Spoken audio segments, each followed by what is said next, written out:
Alright guys, in today's video Mazda CX30 and removal of the door trim and folding mirror. Installation is in reverse order of removal. This is the passenger door side. The only difference between the driver side is a more extended power window main switch.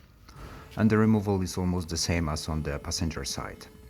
The video is without talking and it's easy to comprehend what's to be done, so enjoy.